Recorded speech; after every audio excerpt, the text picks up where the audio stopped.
KKR ফ্যানদের জন্য বড় সুখবর, কারণ কেকেআরে এবার মূল অস্ত্র হলেন অঙ্কিত রঘুবংশী। কেন এই কথা বলছি তাই সবকিছু জানাবো আজকের ভিডিওতে। এবং কেকেআর ফ্যান হলে ভিডিওটিকে করো লাইক এবং ভিডিওর কমেন্ট বক্সে লিখে জানিয়ে দাও আমি কেকেআর।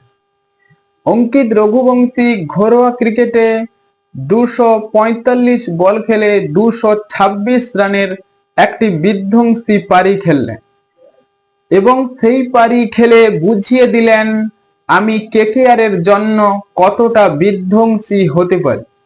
এবং কেকেআর এর প্রতিটা প্লেয়ার তারা বিধ্বংসী ফর্মে রয়েছে এবং তারা আইপিএল 2025-এর জন্য পুরোপুরি তৈরি হয়ে আছে।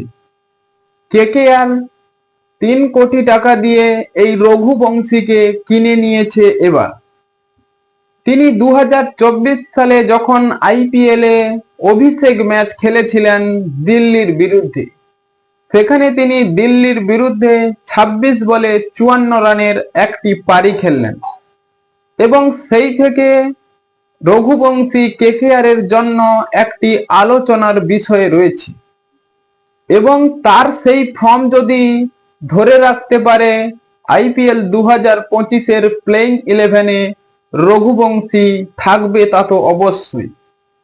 এবং কেকেআর এর এই রঘুবংশী মূল অস্ত্র হতে চলেছে, কারণ তিনি অল্প বয়সে বা অল্প মেজাজে খেলতে পারেন। হ্যাঁ বন্ধুরা, অঙ্কিত রঘুবংশী কি আইপিএল 2025-এ কেকেআর এর জন্য খুবই ভালো ফর্ম দেখাতে পারবে? এখনই আপনাদের মতামতটি কমেন্ট বক্সে লিখে জানিয়ে দিন এবং চ্যানেলটি সাবস্ক্রাইব করে আমাদের পাশেই থাকুন। ভিডিওটি শেষ পর্যন্ত দেখার জন্য আপনাকে অসংখ্য ধন্যবাদ।